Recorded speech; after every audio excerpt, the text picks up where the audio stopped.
Narasumbernya sudah hadir semua Bapak Ibu. Siapakah yang kurang? Moderatornya, silakan. Bukan Mbak Weda ya? Hah? Bukan Mbak Weda? Bukan, redek saya tuh kalau nanti memoderatori orang-orang hebat ini. Ya, marilah kita sambut moderator kita, aktivis lintas agama, aktivis sosial politik kemasyarakatan, dan sahabat dekatnya para pencinta keberagaman yang juga tetap aktif dalam kegiatan rohani kegerejaan, yaitu alumni Magister Sekolah Tinggi Ilmu Manajemen Jakarta, Bapak Yohanes Baptista Joko Suhono. Silakan Pak Joko, the time is yours.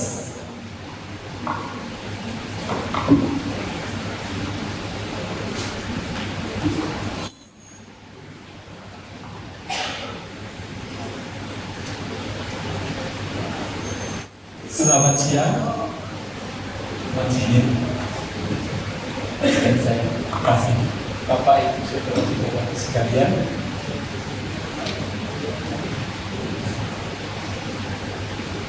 Salam sejahtera untuk kita semua. Saya ingin menyebutkan sebenarnya banyak sekali sahabat-sahabat saya hadir di tengah-tengah kita ini,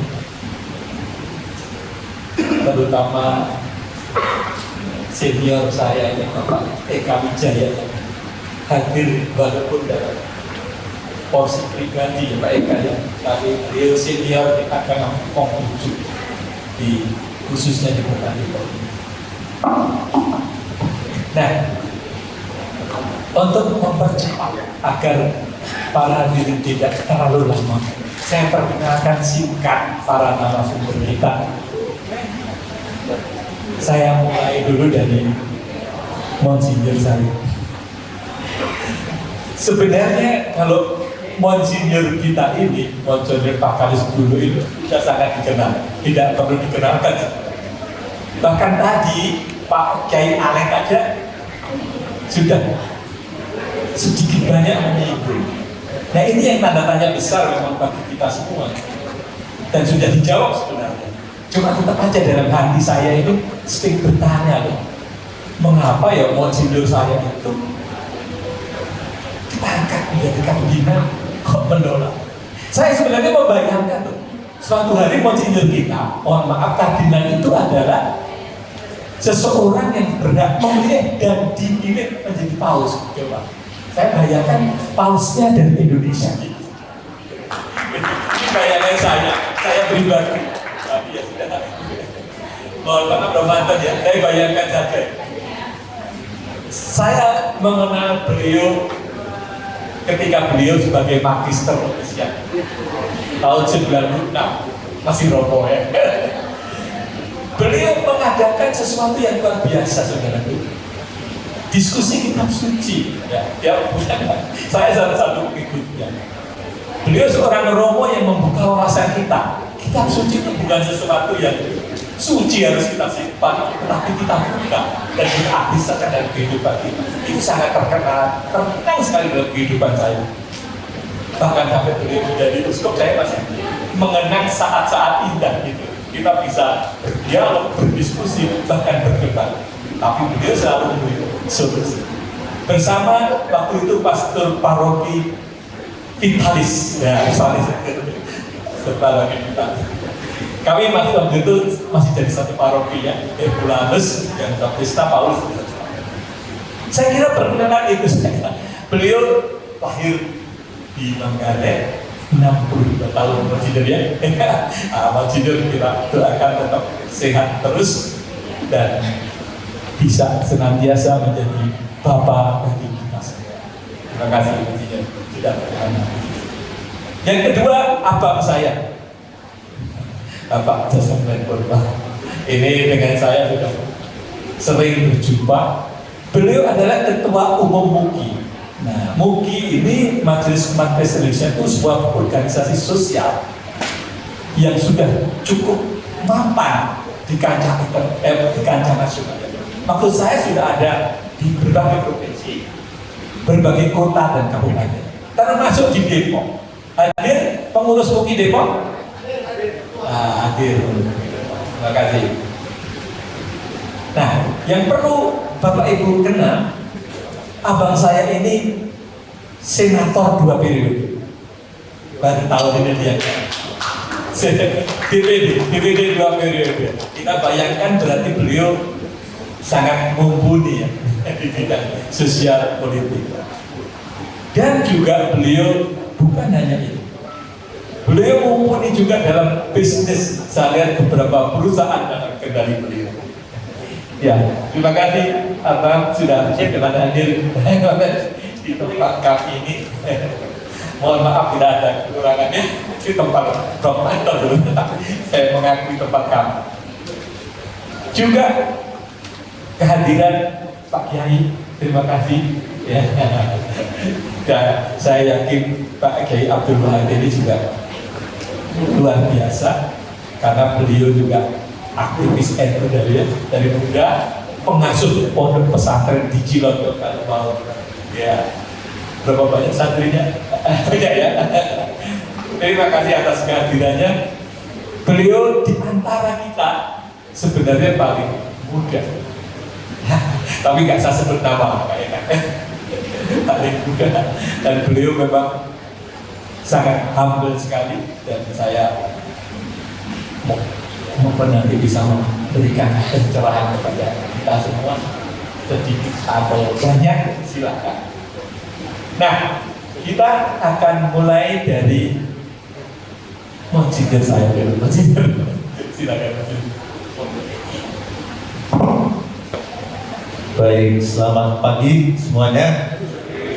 Saya beri salam saja, salam Pancasila, salam persaudaraan. Dan melihat kita semua yang hadir di sini, ada dari kelompok rohaniwan, dari pemimpin agama, ada dari pemerintah, dari DPRD, ada juga dari bagian keamanan dan orang-orang muda ini. Karena kita berkumpul di sini karena diundang oleh perkumpulan insan merajut merah putih ini, dengan ketuanya Bapak Kiai Haji Ahmad tadi ya, bersama juga di UI. Nah, saya mau menyampaikan pertama kesan saya terhadap perkumpulan ini dan kita yang ada di sini dengan pernyataan ini. Kita ini manusia-manusia yang berpikir global tetapi bertindak lokal.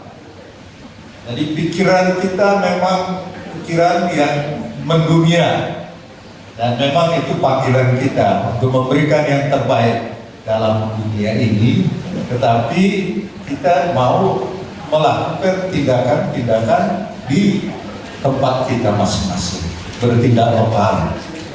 Dan tentu saja diharapkan tindakan kita di lokal seperti ini menyumbangkan sesuatu yang berguna bagi masyarakat dunia, karena kita bagian dari dunia ini.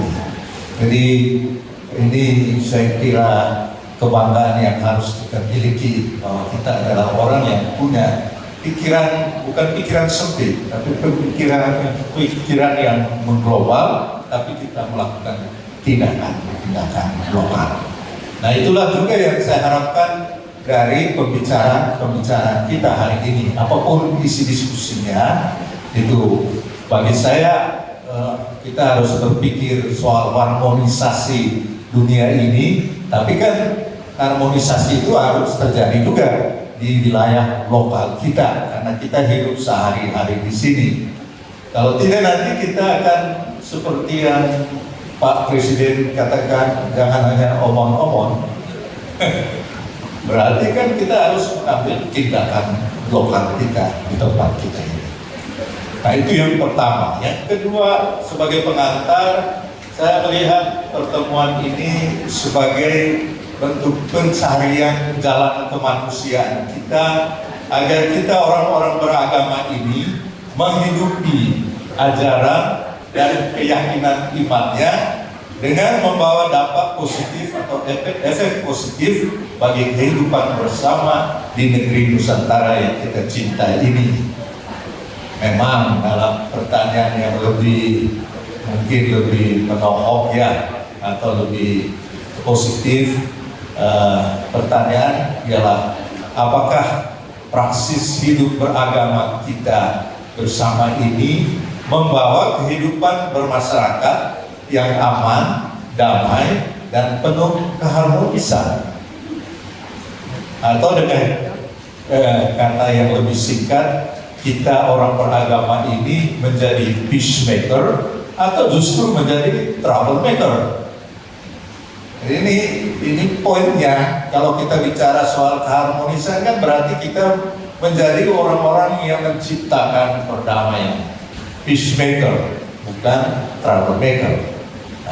Jadi kita boleh mengevaluasi diri kita ya. Saya itu dengan kelompok saya ada di kelompok peacemaker atau troublemaker. Karena ukurannya normanya aman pastilah ini. Kalau terjadi keributan di lingkungan hidup saya masuk di sana sebagai membangun menjembatani keharmonisan, atau justru saya masuk di sana dan menjadi orang yang mengkompor-kompori persoalan ini. Jadi saya melihat bahwa kita berkumpul di sini memang mau mengevaluasi juga kemanusiaan kita sebagai manusia Pancasila, tapi sekaligus juga sebagai orang-orang yang taat beragama, bukan taat semata-mata pada ritusnya, tetapi pada pelayanan sosial kemasyarakatan kita. Karena saya kira itu panggilan luhur dari setiap orang beragama, ialah dengan tuntunan Tuhan dia melakukan kebaikan kepada manusia dan juga alam ciptaan, sebagaimana ditekankan juga oleh Menteri tadi, Profesor Nasaruddin. Nah, itu pertama. Lalu yang kedua, menurut saya tema ini juga mengakui dan mengangkat realitas nyata di negara kita. Bersyukur bahwa setiap orang dilindungi oleh hukum negara untuk bebas menghidupi ajaran agama yang diyakininya, tentu dengan maksud bahwa itu membawa kesejahteraan umum. Dan negara menerima keberagaman agama, seperti kita semua akui agama Islam, agama Katolik, agama Protestan, agama Hindu, agama Buddha, Konghucu, serta aliran kepercayaan. Maka bagi saya, urgensitas pertemuan ini ialah kita berbicara untuk memajukan praksis hidup beragama masing-masing dengan rambu-rambu membangun harmonisasi kehidupan bersama, kesejahteraan bersama, dan juga bergeraknya institusi pemerintah yang berorientasi pada bonum commune. Jadi di masing-masing wilayah kita sebagai umat beragama dengan ajarannya masing-masing, itu kita menghidupi ajaran itu, dan di kalangan kita terjadilah harmonisasi itu. Lalu kita keluar dari sana juga membangun harmonisasi bersama. Kemudian kita juga mengharapkan dari pertemuan ini ialah bahwa institusi pemerintah juga berorientasi pada bonum commune, pada keharmonisan. Maka bagus sekali tadi unsur pemerintah itu diminta untuk memberikan pandangannya, memberikan pikirannya dari wali kota kita di Depok ini, dan dia singgung tadi kan bahwa kita berjuang bersama agar kota Depok ini tidak menjadi kota yang nomor satu intoleransinya. Ini kan stigma yang mungkin menjadi tantangan bagi kita, sementara ajaran agama kita mengajarkan kita harus menghormati satu sama lain. Tapi kenapa itu dikatakan bahwa kita yang ada di sini sepertinya kurang punya efek untuk membangun toleransi itu?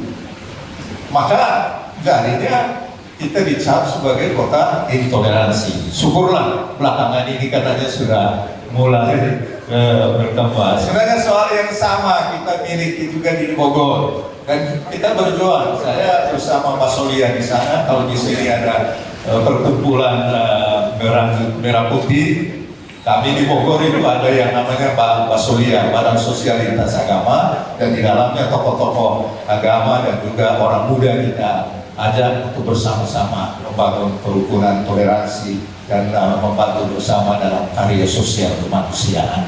Dan juga tentu saja poin pentingnya yang tadi diingatkan oleh Menteri Agama ialah soal lingkungan. Nah, pertanyaan ini sebagai ukuran keberhasilan ya bagi saya dari perjumpaan ini. Nanti kita akan melihat untuk kita umat beragama, kita harus menumbuh kembangkan praksis hidup beragama yang memperlihatkan keharmonisan hidup bersama. Nah, kita melihat praksis apa, dan itu yang harus kita kembangkan ke depannya. Mudah-mudahan perjumpaan ini menjadi semacam rohnya ya, spirit yang mendorong kita. Lalu bagi saya ini penting juga kita mempengaruhi institusi pemerintah dari tingkat RT, RW, kepala desa, lurah, camat, wali kota, DPRD. Mereka menjalankan amanat pemerintah untuk mengembangkan keharmonisan warga daerahnya tanpa membedakan agama, suku, ras, dan golongan. Karena lokalitas kita hidup ini ada di tingkat RT, ada di tingkat RW, ada di tingkat kecamatan. Nah, ukuran toleransinya juga ada di sana. Dan kita juga sebagai pemimpin agama, ya umat kita hidup di RT, hidup di RW, umat saya hidup di lingkungan RT, RW, dan seterusnya. Nah, apakah kelompok-kelompok ini memang memajukan praksis hidup beragama dengan catatan kita harmonisasi antara kita, dialog antara kita. Dan jangan lupa juga, ini poin penting, dan saya lihat tadi ada seragam ketentaraan kita ya. Terima kasih untuk mereka hadir dan diundang. Ada juga Bansor. Ini kan warga masyarakat yang mau ikut serta menciptakan keharmonisan dalam masyarakat kita. Kita tepuk tangan untuk mereka ini.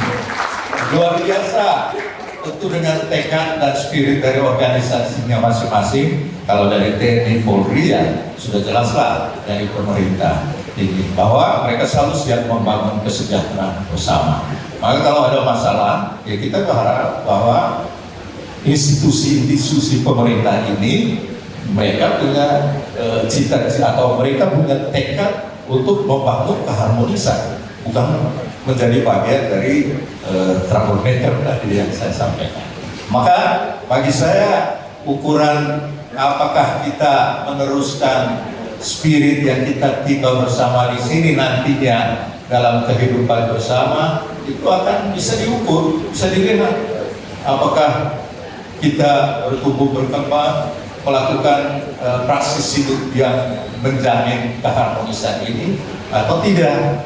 Demikian juga apakah di tingkat RT RW itu mereka yang berperan untuk menjadi pemimpin di tingkat lokal itu dan amat penting mereka mempraktekkan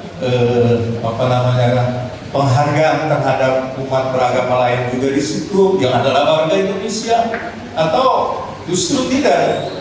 Nah, ini tugas kita. Dan menurut saya lokalisasi persoalan, melokalisir persoalan di tingkat bawah itu, disitulah yang akan kemudian mempengaruhi evaluasi umum orang terhadap kita. Tapi bagi saya yang paling penting ialah bahwa kita menjalankan ajaran agama kita itu, Tuhan yang kita imani mengajarkan supaya kita bertumbuh menjadi manusia yang mencintai Allah itu, tapi cinta kepada Allah itu tidak bisa diputuskan dengan praktek hidup dalam cinta kepada sesama dan juga merawat lingkungan hidup ini.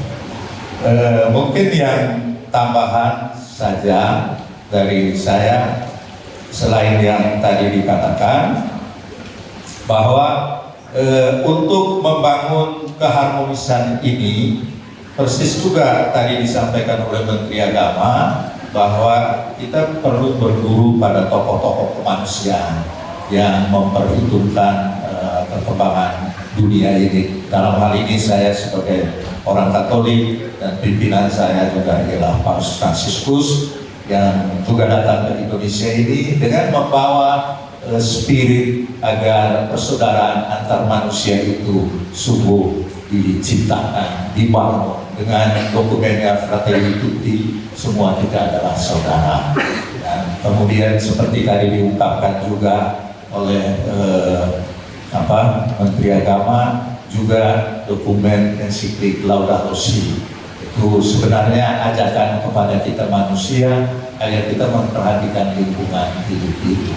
Sebenarnya eksploitasi lingkungan hidup itu karena kerakusan kita manusia, karena ketamakan kita manusia, karena kita terlalu mengutamakan hidup pembangunan ekonomi tanpa memperhatikan efeknya untuk lingkungan dan terutama untuk masyarakat, di mana lingkungan dieksploitasi itu sebenarnya terjadi bukan kerusakan lingkungan tapi kerusakan budaya, kerusakan sosial, kemasyarakatan. Akhirnya ya jenjang kemiskinan semakin besar antara yang punya perusahaan dengan yang tidak punya.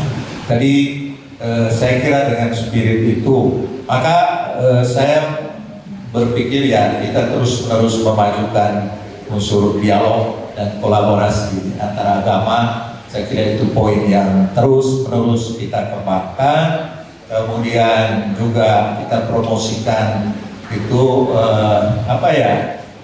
kesiapan kita untuk saling mengunjungi satu sama lain, terutama misalnya mengunjungi pesantren, entah mengunjungi masjid, entah mengunjungi gereja-gereja, lalu vihara, kemudian tempat-tempat suci lainnya. Jadi mungkin itu yang harus kita teruskan sebagai bagian dari promosi dialog dan kolaborasi.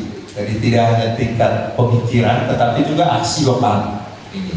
Dan kalau kita itu melakukan itu, ya saya kira itu akan berpengaruh banyak pada akar rumput kita. Itu. Lalu yang terakhir bagi saya, ada satu hal yang juga dikembangkan oleh Paus, itu perhatian pada generasi muda untuk perdamaian dan kesatuan dalam hidup bersama. Itu dia kembangkan apa yang dia sebut sekolah occurrentes. Tapi sebenarnya itu satu model pendidikan informal yang menerima semua orang dalam proses pendidikan itu. Jadi tidak hanya dari satu agama. Memang dia berangkat dari pengalaman sebagai orang Argentina, sebagai kardinal di sana. Mungkin mereka di sana lebih homogen dalam artian mayoritas yang Kristen. Tapi dia melihat bahwa untuk keharmonisan dunia ini harus dimulai dari generasi muda, di mana mereka dibiasakan untuk mengikuti pembinaan bersama. Nah, salah satu karya pembinaan bersama yang dia sampaikan itu ialah sekolah occurrentes. Dan baru-baru Ibu Megawati diminta untuk menjadi penasehat bagi karya sekolah occurrentes itu di Indonesia. Dan kami baru memulai juga di Keuskupan Bogor untuk ini. Tapi sebenarnya kalau saya pelajari, sebenarnya itu sudah hidup di kalangan kita. Karena sekolah-sekolah kita kan sekolah-sekolah yang menampung semua umat beragama. Di sekolah negeri, ada kadang-kadang kan kemudian sekolah negeri kadang-kadang disamakan saja dengan, mohon maaf, sekolah Islam. Padahal sebenarnya tidak. Tapi ada oknum-oknum yang memang melihat seolah-olah ini sekolah untuk itu, padahal itu sekolah dari pemerintah untuk semua warganya. Maka kita harus lihat juga apakah sekolah-sekolah negeri kita tempat pembinaan anak-anak generasi muda bangsa ini ya sungguh semangat toleransi, semangat harmonisasi itu terjadi atau tidak. Tadi saya singgung dengan Pak Ahmad, ini kita di Kota Depok ini ada Universitas UI, universitas yang luar biasa untuk Indonesia ini. Masa di tempat dia hidup ini kok kotanya jadi intoleransi gitu ya. Jadi ini saya kira suatu tantangan bagi kita generasi muda juga di sekolah-sekolah negeri, sekolah-sekolah barangkali ini nanti kita bisa bicarakan ya di pesantren, kemudian di sekolah-sekolah lain. Jadi saya sih mengajak agar kita memang berpikir global, tapi jangan hanya pikir-pikir saja. Nanti kita akan ikut manusia omong-omong saja. Tapi bertindak lokal, antara lain di RT RW kita benarkan terjadi itu toleransi, terjadi harmonisasi. Bagaimana kita mendukung petinggi-petinggi kita di tingkat RT, kemudian di sekolah-sekolah kita, sekolah-sekolah negeri, kemudian ya tentu saja di lingkungan kita, di gereja kita, apakah kita membina umat kita untuk menjadi umat yang mencintai sesama, menjaga keharmonisan sesama manusia, dan juga dengan alam semesta ini sebagai amanat dari Tuhan sendiri. Terima kasih banyak untuk perhatian.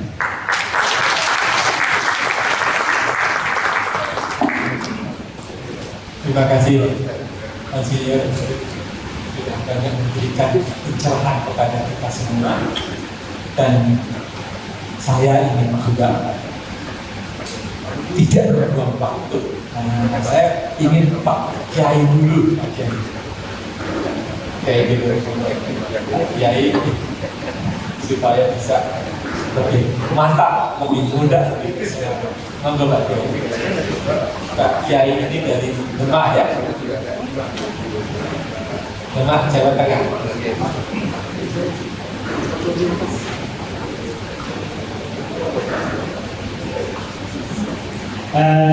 Terima kasih Pak Joko Suhono, moderator dan sekaligus sekjen tim Merah. Terima kasih. Assalamualaikum warahmatullahi wabarakatuh. Selamat pagi Bapak yang saya hormati, Ibu yang saya hormati, Ketua Tim Merah, Romo Kiai Haji Ahmad Soleh. Kalau di Jawa itu Romo, seorang kiai itu juga dipanggil rokok. Jadi kata rokok itu bukan hanya milik Katolik. Terutama di pesantren itu, seorang kiai itu bisa dipanggil kiai, panggil bos atau dipanggil rokok. Bukan panggil rokok kiai.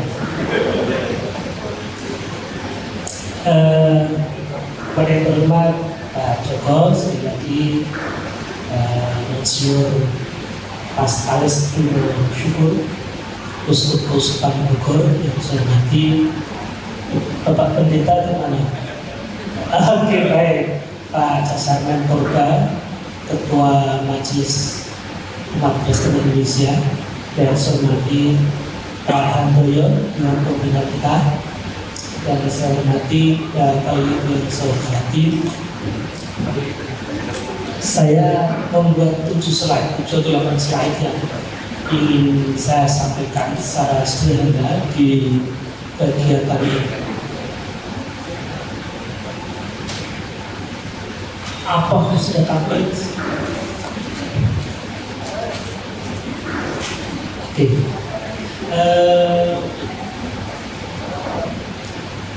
Pak Ibu yang saya hormati, presentasi saya judulnya NU untuk toleransi dan ekonomi Indonesia yang berkualitas. Jadi ada 2 hal yang ingin kita bicarakan dan sekaligus bertautan, pertama toleransi dan ekonomi. Jadi perbincangan yang ingin kami sampaikan ini terkait bahwa kalau bicara toleransi ada juga kaitan dengan soal pendapatan. Kalau agama itu keyakinan dan pendapat, kalau ekonomi itu pendapatan. Orang bisa berbicara berbusa-busa dan berbeda pendapat, tapi seringnya itu menjadi tidak akur karena pendapatan. Jadi kita ingin bincang tentang 2 hal, toleransi dan ekonomi. Bapak Ibu yang saya hormati, pengangkat pertama ini terkait dengan apa itu Nahdlatul Ulama atau NU. Saya kira kita tahu NU ini bisa dibilang organisasi keagamaan atau organisasi kemasyarakatan dengan jumlah yang terbesar di Indonesia dan bahkan mungkin di dunia. Kalau penduduk kita itu ada 283 juta di tahun 2024 ini, atau sekarang 2025, di survei atau di riset yang diselenggarakan oleh Ankara itu kira-kira menyebutkan 54-56% umat Islam itu adalah NU. Jadi kalau kita lihat kita jumlah itu, jumlah orang NU itu lebih dari 115 juta. Kalau dengan kenaikan jumlah penduduk menjadi 283 juta, maka lebih dari 120 juta itu dari Nahdlatul Ulama. NU itu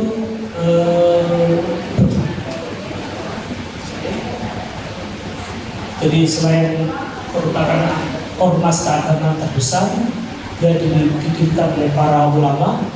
Ada Haji Hasyim Asy'ari, Haji Wahab Hasbullah, Haji Bisri Syamsuri, dan para ulama dari berbagai daerah. Dia didirikan untuk merespon tantangan, jadi tantangan terkait dengan pendidikan, terkait dengan kebangsaan, dan lain sebagainya. Dan peran kemerdekaannya, saya kira ada banyak yang bisa disebutkan, mulai dari melawan penjajahan sampai yang saya kira menjadi bagian dari sejarah itu adalah resolusi jihad di Surabaya. Ada banyak peran yang dilakukan oleh NU setelah kemerdekaan, termasuk mengisi program. Nah,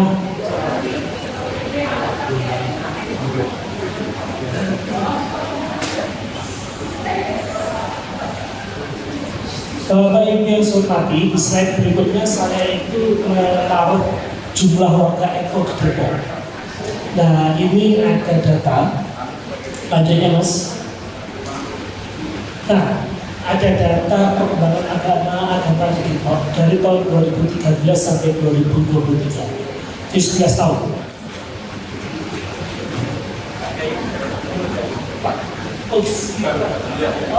Baik, kalau begini saya bisa. Oke, jadi jumlah penduduk Depok itu di tahun 2013 itu 1.630.000. Di tahun 2023 itu 1.941.000. Jadi selama 11 tahun kira-kira naik 300.000. Nah, dari jumlah itu umat Islamnya ini 92% sampai sekarang menjadi 93,1%. Itu umat Islam di Depok itu naik. Beberapa agama yang lain ada yang naik, ada yang turun. Nah, jadi ini 92% tahun 92,8 tahun 2013, tahun 2023 93,22%. Nah, kalau kita mengikuti survei bahwa 54% orang Islam adalah NU, nah kira-kira kan? Mungkin di Depok bisa lebih dari 54%, tapi karena itu dan prosentase itu, maka tahun 2013 itu orang NU di Depok ada 817.000. Sekarang atau 2023 lagi itu 977.000. Jadi 1 juta kurang sedikit. Mungkin sekarang 2024 atau 2025 sudah 1 juta orang. Nah, ini yang menjadi salah satu faktor mengapa kemenangan pemilihan daerah kemarin berbalik. Itu kira-kira salah satu kuncinya. Pak Ibu yang saya hormati, lanjut Mas. Ada banyak hal yang telah disumbangkan saya kira kontribusi NU, baik melalui pendidikan maupun melalui peran-peran pembangunan integrasi sosial, budaya dan seterusnya. Bapak Ibu itu tahu ada namanya pendidikan pesantren. Dahulu pendidikan pesantren itu bisa dibilang tidak diakui oleh pemerintah, tidak diakui oleh negara. Alhamdulillah tahun 2019 melalui Undang-Undang Nomor 18 tahun 2019 tentang pesantren, pendidikan pesantren itu jalan.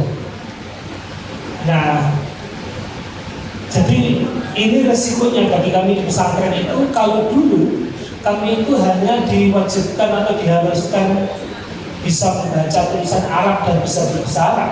Nah, sekarang kami punya tugas lagi dong. Jadi harus bisa bahasa Inggris juga. Nah, jadi karena kaderisasinya di pesantren NU dari segi bahasa Arab itu harus. Yang kedua, second language-nya itu bahasa Inggris. Sekarang ada banyak pesantren yang menggunakan pola ya mulai Cambridge, Montessori dan seterusnya banyak sekali. Karena kita menyadari dengan posisi-posisi yang makin strategis saat ini, maka para santri itu selain bahasa Arab maka bahasa Inggris juga. Nah, itu ada banyak sumbangsih yang dilakukan oleh NU termasuk dalam hal ekonomi. Pendidikan melakukan pendidikan pesantren dan juga pendidikan formal. Jadi di pesantren itu ada yang memang khusus pendidikan agama, tapi juga banyak yang melakukan proses pendidikan umum, pendidikan formal yang selama ini ada. SD, SMP, SMA sampai universitas. Bahkan NU punya universitas Islam Universitas NU. Universitas Nahdlatul Ulama. Lanjut Mas. Nah, ada beberapa program. Kalau kami di PCNU Kota Timur ada beberapa program yang dilakukan. Tentu saja pertama terkait dengan menguatkan dalam agama. Yang kedua terkait bagaimana kerja-kerja sosial bisa dikerjakan bersama antar agama. Kira-kira itu. Bagaimana juga masa depan keagamaan di Depok itu sudah bisa makin toleran. Lanjut Mas. Nah,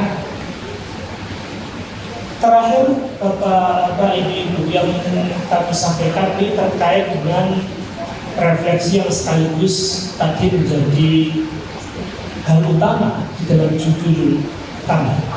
Oke, sambung. Nah, Bapak Ibu yang saya hormati, pertama saya kira kita yakin bahwa kebebasan beragama, kebebasan berkeyakinan itu bagian dari pelaksanaan hak asasi manusia. Itu adalah prinsip dalam hak asasi manusia yang tidak bisa dicabut dalam keadaan apapun. Tapi saat ini kita juga mengetahui bahwa situasinya memang di tahun 2024 kalau menggunakan data-data dari BNPB, memang kejadian ekstremisme itu tidak ada data, nol. Tetapi kita juga masih mendapatkan informasi dan kita sebagian mungkin mengalami dengan baik bahwa kondisi kebebasan beragama, ya terutama soal kemudian rumah ibadah itu juga masih menjadi kendala. Kita menemukan ada banyak kasus di Depok juga kita menemukan beberapa kasus baik Muslim maupun non Muslim. Muslim itu saya Ahmadiyah sebagai contoh, dan Muslim saya kira beberapa soal gereja di kantor Mas juga masih jadi agenda perlu kita pikirkan dengan baik. Nah, yang kedua, poin yang kedua, kesenjangan ekonomi dan sosial itu juga bisa memperburuk toleransi. Gitu. Dan keadaannya saat ini persepsi publik itu mengatakan bahwa ada penguasaan akses ekonomi tertentu oleh pihak tertentu. Kira-kira gitu. Jadi kita ingin bicara bahwa betul toleransi itu penting. Kebebasan beragama dan berkeyakinan itu penting. Itu bagian dari hak sipil politik yang dijamin oleh negara. Dan negara harus memfasilitasi. Apapun keadaannya kita harus toleran, kita harus damai. Tetapi ada yang penting juga bahwa kalau kita bicara hak asasi manusia ada hak sipil politik atau sipol, tapi juga ada hak ekonomi sosial budaya. Di dalam hak ekonomi sosial budaya ini itu juga masih terasa ada kesenjangan. Nah, dampak dari itu seperti yang saya tadi sampaikan di awal, orang bisa saja beda pendapat dan itu tetap rukun. Tetapi kalau sudah masuk ke beda pendapat, nah itu bisa tidak rukun. Nah, jadi penting saya kira kita mengusahakan ke depan agar kebijakan pemerintah maupun sikap kita sendiri sebagai pengelola agama itu mendorong toleransi itu pasti, mendorong kehidupan yang harmonis, damai, rukun itu pasti, tidak bisa ditolak. Tapi mari kita juga mendukung atau mendorong adanya pembangunan yang inklusif. Jadi inklusif, jadi kita ingin indeks atau generasi kita, indeks kesenjangan kita itu makin rendah. Nah, ukurannya kan 0 sampai 1. Kalau 0 sampai 3 atau di bawah 3 maka kesenjangannya rendah. 3 sampai 0,0 sampai 0,3 itu rendah. 0,3 sampai 0,5 itu sedang. 0,5 sampai atas itu tinggi. Nah, Indonesia dalam beberapa tahun terakhir, bahkan ketika Pak Jokowi menjabat pun itu generasi kita dia 0,381. Sekarang masih sedang. Itu artinya tingkat kesenjangan kita itu juga masih tinggi. Makanya kalau itu kategori sedang boleh, tetapi terutama di tingkat perkotaan, tingkat kesenjangan kita itu masih tinggi. Bapak Ibu yang saya hormati, kalau kita punya data BPS, kesenjangan tertinggi itu bukan di desa, tapi di kota. Karena di desa itu sama-sama miskin, jadi tidak ada kesenjangan. Nah, kalau di kota ada yang sangat kaya, ada yang sangat miskin, maka kesenjangannya tinggi. Generasi di kota jauh lebih tinggi, 0,6. Di desa masih 0,38 atau 0,37 sekian. Agregatnya tentunya 0,381. Nah, kalau dalam beragama kita itu mengarah juga kepada menurunkan tingkat kemiskinan, menurunkan tingkat kesenjangan, maka kita berharap kita dapat. Jadi orientasi menurunkan kesenjangan juga kita harus lintas agama. Kira-kira kita harus bisa pastikan gerakan kita dari manapun kita berasal, baik etnis, agama, ras, daerah dan seterusnya.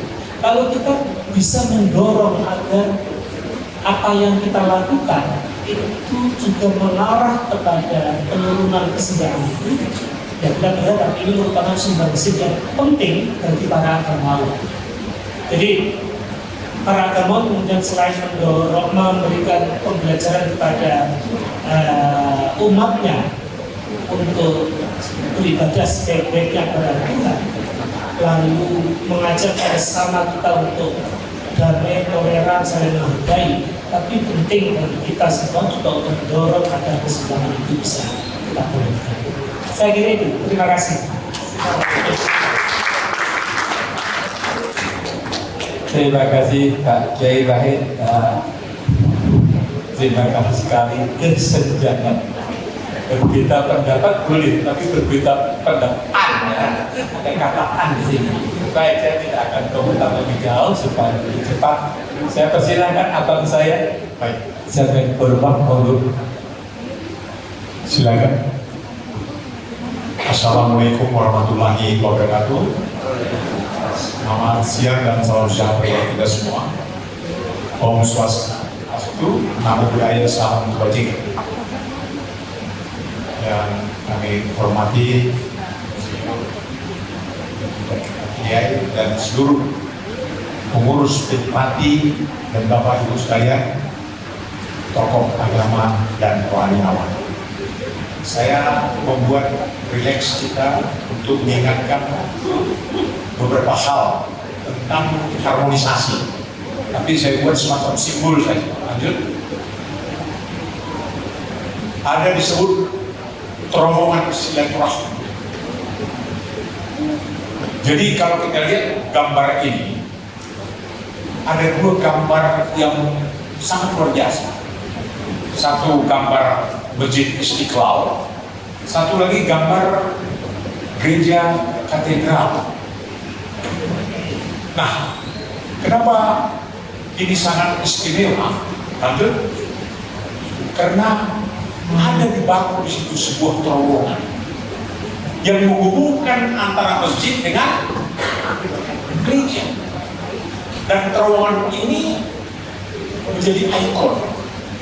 Kalau menurut saya, kenapa menjadi ikon? Karena ada hubungan secara fisik antara gereja dengan masjid. Lanjut. Ya. Kalau pin merah putih adalah simbol sebagai bagaimana merah putih, kalau terowongan silaturahmi ini menurut hemat saya bisa jadi sebagai terowongan merah putih. Jadi bukan hanya pin merah putih, tapi terowongan merah putih juga ada. Tapi pada waktu pembangunannya, pada zaman COVID-19 itu akhirnya tidak jadi, tutup. Lanjut.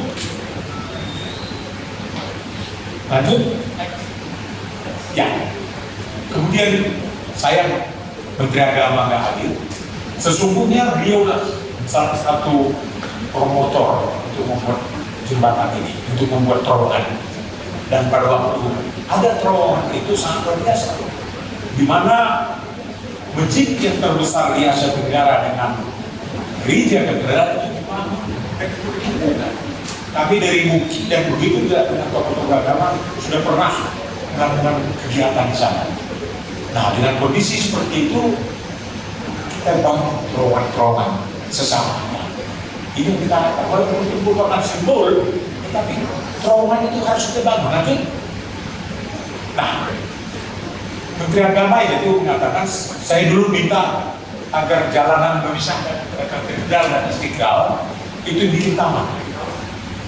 Tapi sesudah diperiksa, akhirnya itu membuat macam-macam, sehingga taman itu tidak jadi. Akhirnya diputuskanlah untuk membangun terowongan itu sendiri. Lanjut. Nah, dengan membuat bangunan katakanlah terowongan itu terjadi hubungan secara fisik satu dengan yang lain. Nah, harapan kita di antara kita yang ada di sini dan begitu juga pin merah. Bagaimana supaya ada terowongan di dalam hati itu. Ini sebagai simbol. Tapi walaupun sebagai simbol, itu menjadi kekuatan harmonisasi yang akan kita lakukan. Lanjut. Nah, kemudian Presiden Republik Indonesia pada waktu itu kami menyetujui untuk dibangun. Akhirnya dibangunkan jalan itu, sehingga apa yang terjadi? Ya, sekarang sebetulnya sudah bisa bebas masuk di jalan di sana. Terowongan silaturahmi. Lanjut. Nah, kemudian pada tanggal 12 bulan 12, Presiden Prabowo langsung meresmikan terowongan ini. Jadi disebut terowongan silaturahmi. Kalau Pak Kiai, kalau silaturahmi yang lain-lain baik. Nah, bagaimana kalau kita sebut juga terowongan ini menjadi terowongan gratis? Kenapa? Karena disinilah itu walaupun secara fisik gereja dengan katedral, tapi secara pribadi juga kita harus membangun terowongan di antara kita. Nah, ini adalah contohnya.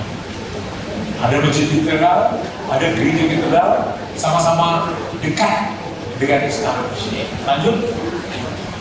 Nah, satu rumah ibadah dari umat Muslim, satu dari Katolik. Lanjut. Ya, inilah gambar aslinya, yang mana satu masjid Istiqlal dan satu katedral itu satu dengan lain bisa dibangun sehingga kita sebut terowongan silaturahmi sampai dengan terowongan merah putih. Lanjut. Ya, tanggal 12 bulan 12 terowongan diresmikan. Ya, saya kira itu sekilas yang boleh kami sampaikan bagaimana supaya dari sisi harmonisasi terowongan di antara kita bisa kita bangun secara terus-menerus. Sekian dari saya. Luar biasa. Mulai dari Monsinyur, Pak Kiai, Abang Seserban, sebenarnya linknya nyambung. Ada saling melengkapi satu dengan yang lain. Nah, supaya tidak memperpanjang waktu, tentu sangat baik Pak Levi dan Pak Fauzi siap untuk memberikan mix ya. Saya buka tanya jawab pertanyaan orang dulu yang bertanya, silakan. 1, 2, 3. Sudah 3 dulu. Oke, kita mulai dari Pak Niko. Langsung sebutkan nama dan dari mana ya, lalu bertanya kepada siapa. Baik, terima kasih. Selamat siang semua. Nama saya Nikolaus dari Herculanus. Tadi yang disampaikan oleh Bapak-Bapak narasumber dan Monsinyur bahwa ini ada kehidupan toleransi ini perlu kita jaga bersama.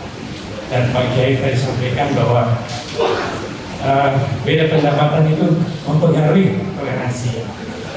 Sekarang kita banyak melihat dari akun-akun TikTok, ada di sana akun yang membicarakan mengenai perkembangan agamanya dan kebenaran-kebenaran yang disampaikan oleh akun-akun ini.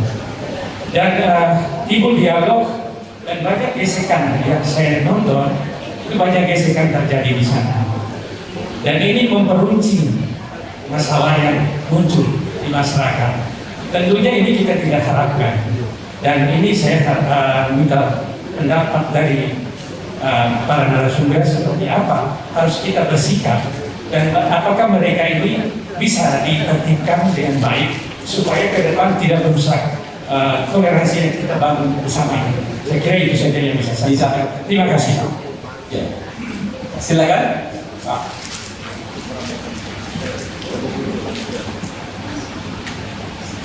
Mohon sebutkan nama dan dari mana, kemudian langsung pada pertanyaan. Nama saya Bambang Ismawan dari Trubus Bina Swadaya. Terima kasih Pak Bambang. Monggo. Jadi kalau ada sektor publik, private, saya sektor people. Saya bergerak di bidang pembangunan masyarakat di tingkat bawah sejak 62 tahun yang lalu sampai hari ini. Saya hanya mau menambah satu unsur yang bagi kami sangat penting. Itu saya rumuskan dengan pertanyaan. Pertanyaannya adalah buat siapa genta proklamasi berkumandang? Buat siapa? Seolah-olah Bung Karno mengatakan buat kaum mandiri. Bung Hatta mengatakan buat sektor perekonomian rakyat. Profesor Rubianto mengatakan sektor perekonomian rakyat adalah sektor ekonomi yang menghidupi sebagian besar rakyat Indonesia. Siapa mereka? Penelitian yang dilakukan Universitas Gadjah Mada sampai beliau meninggal pada tahun 2005 belum tercatat. Tapi ketika ada undang-undang tentang usaha mikro, kecil dan menengah, di situ mulai jelas sedikitnya bagi saya. Ternyata usaha mikro itu jumlahnya pada saat ini bertambah terus sejak undang-undang tahun 2008 sampai sekarang bertambah terus. Sekarang menjadi 64 juta keluarga dimiliki oleh keluarga.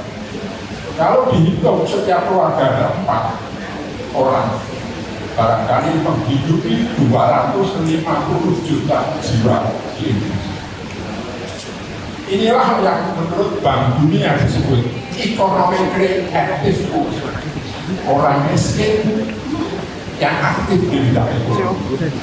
Mereka tidak pintar, mereka tidak ada penerimaan pelayanan negara tentang bagaimana ekonomi mereka bisa berkembang. Berbeda dengan di Bangladesh, di India dan lain-lain. Di Indonesia tidak ada pelayanan keuangan itu. Nah, inilah yang perlu pendapat saya, perlu mendapat perhatian dan kebersamaan kita itu. Karena di situ adalah sebagian besar rakyat Indonesia hidup, dan mereka betul-betul anehnya ketika BBC London mengadakan survei tentang antar pengungsi di seluruh dunia, Indonesia nomor 1, nomor 2 Amerika, nomor 3 Kanada, nomor 4 India, dan nomor 5 Australia. Indonesia nomor 1. Saya cek pada teman-teman di Jerman dan di Belanda, benarkah apa yang dilakukan oleh Indonesia? Benar. Di negara-negara Afrika, Timur Tengah dan lain-lain, India dan sebagainya, ketika orang merasa miskin, dia hanya meneruskan. Pernahkah Bapak, Ibu, dan sekalian melihat bahwa tukang parkir dan sebagainya tidak bisa hidup? Ini negara lain tidak. Jadi berarti rakyat kita memang sungguh-sungguh menjadi micro enterprise, usaha mikro yang hidup dan berani terus. Tetapi sayangnya tahun politik kemarin tidak ada pembicaraan sedikit pun dengan mereka. Inilah yang saya minta perhatian bagi keberlanjutan. Baik. Mungkin Merate. Iya. Terima kasih Pak Bambang. Silakan. Mohon maaf Pak Arya. Nama dan di mana dulu langsung ke pertanyaan. Langsung ke pertanyaan. Saya mau ucapkan salam dulu, lalu semua harus mengucapkan kalau salam pin Merate. Terima kasih. Pin Merate. Terima kasih. Saya harus semangat. Saya seorang arsitek. Usia saya sekarang sebentar lagi 70 tahun. Ada orang bilang Pak Ali mungkin baru 50 tahun. Saya tidak selesai. Kira-kira seperti itu. Mohon maaf langsung Pak Ali ke pertanyaan. Langsung, saya bukan mau bertanya, mau nambahin. Nambahin. Harus nambahin. Kalau bertanya, saya kurang pengalaman. Bukan saya sudah punya pengalaman ya. Saya lihat ini semua ngomong-ngomong. Nah, saya punya ide. Baru satu masuk, semua bicara masuk. Langsung saya terkenal, langsung saya buat pemikiran. Telhibur. Apa itu telhibur? Telhibur itu semua masyarakat. Ini yang di luar masuk supaya benar. Telhibur. Teladan hidup beriman. Ya. Catat. Tapi ada sedekah. Kenapa Pak Ali nggak bisa terlalu lama? Tidak bisa terlalu lama. Enggak, sudah. Dan kalau membacakan ini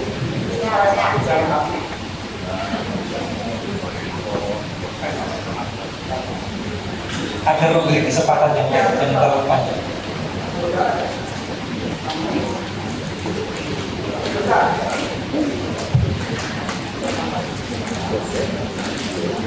Telhibur itu teladan ialah berbuat yang terbaik bagi siapa?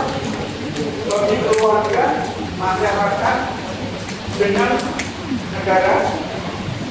negara tanpa melihat suku, daerah, keturunan, dan agama. Hidup ini ternyata sekali. Jadi harus berbuat sesuatu, kita melakukan sesuatu, jangan sampai kita tidak melakukan yang terbaik, karena nanti kalau tidak melakukan kita akan merasa kecewa. Beriman adalah sangat penting karena di hadapan setiap orang yang hidup tapi ingin hidup kekal bersama penciptanya. Kira-kira seperti itu. Ya, cukup ya Pak. Hidup ya. Cukup. Terima kasih. Bagus sekali. Cukup ini. Bagus. Cukup. Tapi ada sedikit yang mau saya sampaikan. Nanti memberi kesempatan yang lain. Terima kasih Pak Ali ya.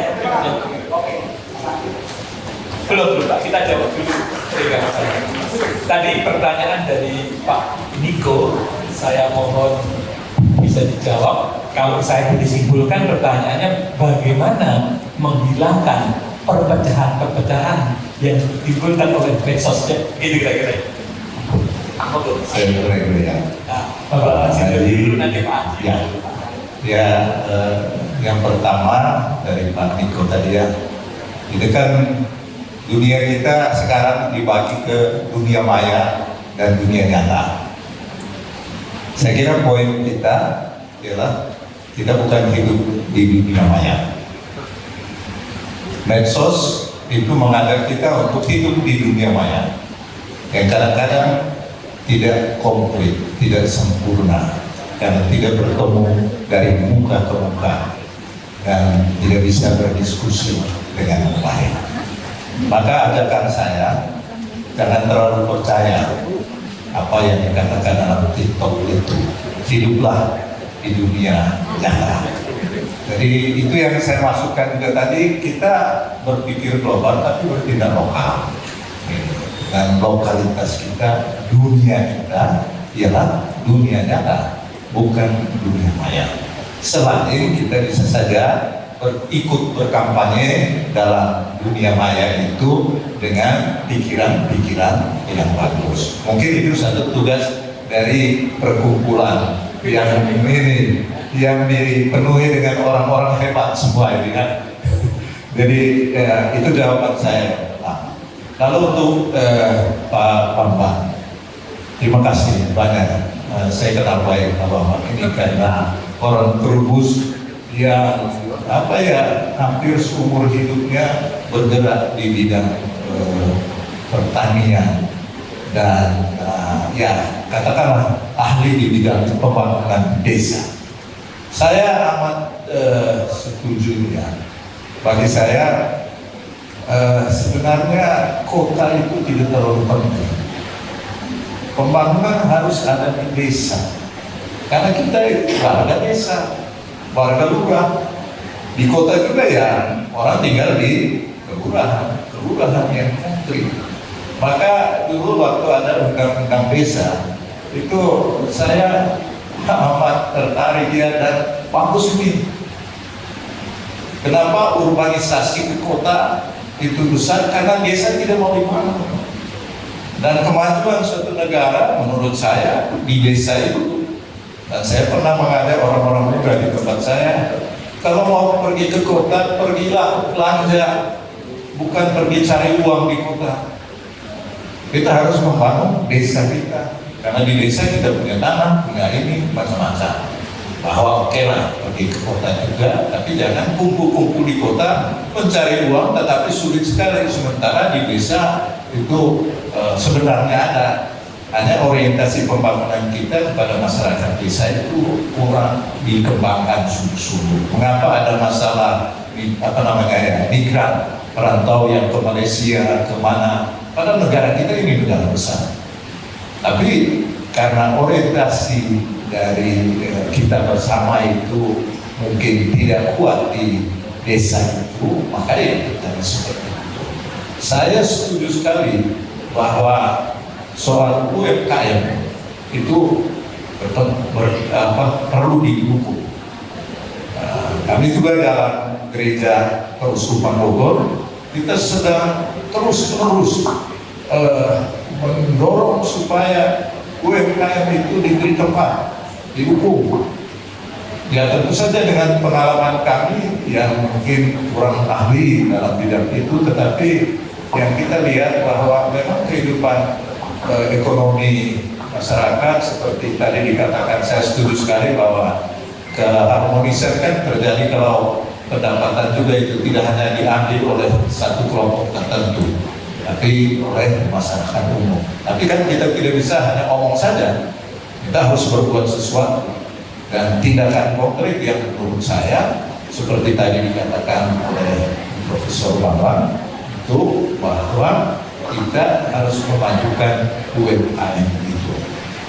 Dan mungkin kita yang bekerja di insan merah putih ini, perajin merah putih ini, mari kita mendukung, memajukan UMKM yang ada di desa-desa kita, di lingkungan-lingkungan kita, di gereja-gereja kita, di masjid-masjid kita. Jadi karena ya di sanalah kita hidup. Jadi kami punya rencana juga tahun ini, ada pertemuan uskup-uskup se-Indo Jawa, kami mau fokus pada pembicaraan tentang UMKM. Mungkin juga di paroki-paroki ini. Jadi ada orang-orang paroki di sini, kita fokus ke situ. Hanya barangkali pasti di pesantren juga ada, pasti di gereja Protestan juga ada. Hanya mungkin bagaimana kita menghimpun kekuatan bersama kita supaya perhatian soal toleransi ini tidak hanya pada soal hidup beriman, tapi iman yang diwujudkan dalam kegiatan sosial ekonomi yang berkeadilan. Itu kan diajarkan. Dan terutama kita jangan sampai mengajak orang menjadi pengemis yang meminta dari pemerintah, tunggu ini kami beri. Ini kan mentalitas yang tidak membuat entrepreneurship itu tercipta. Memang kalau kita lihat kan masalah kita juga itu masalah PKR ya. Orang buat usaha tidak pada tempatnya juga. Tapi jiwa yang ada entrepreneurship, saya mau mencari uang dengan cara saya sendiri. Lalu bukalah lapak-lapak yang sebenarnya tidak boleh di situ. Itu juga jadi catatan kita. Tapi dari sisi lain menurut saya memang seperti yang tadi dikatakan ya, jiwa entrepreneurship itu ada. Kita kan bisa macam-macam perkembangan yang ada dari hal-hal ya, saya kira ini suatu kekayaan bangsa kita, karena memang perlu ditata juga supaya tidak mengambil hak orang gitu ya. Tiba-tiba bukan tanah dia buka usaha di situ. Giliran orang makan lagi dia bilang, saya cari makan di situ. Kamu mau apa? Jadi timbul masalah sosial. Saya kira itu yang mungkin Bapak DPRD bisa memikirkan juga itu supaya ya masyarakat kita juga difasilitasi semangat entrepreneurship-nya, tapi juga harus menjaga ketertiban umum, kesejahteraan. Terima kasih.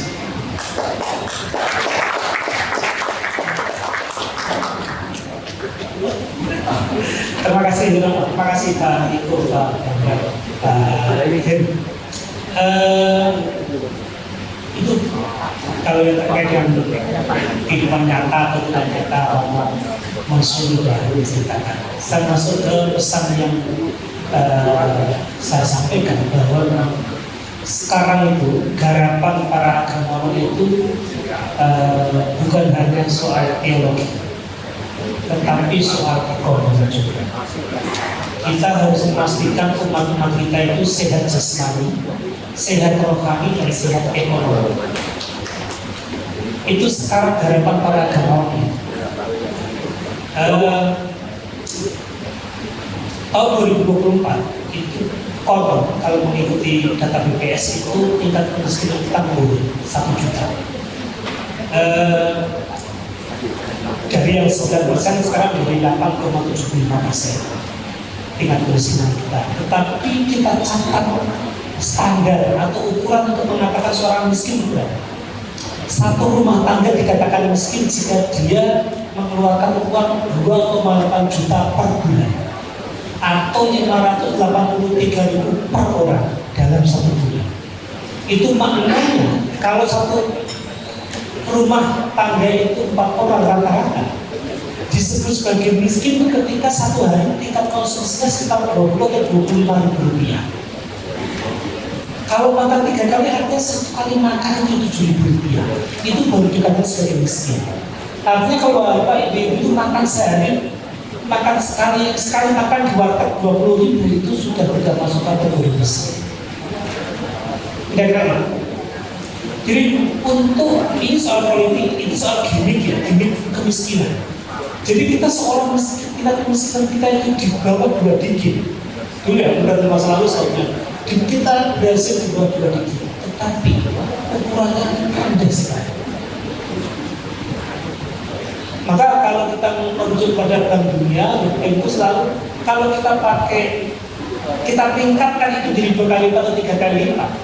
Kan gini, kalau 2,8 juta per bulan itu artinya per hari itu sekitar 70-80 ribu untuk 4 orang.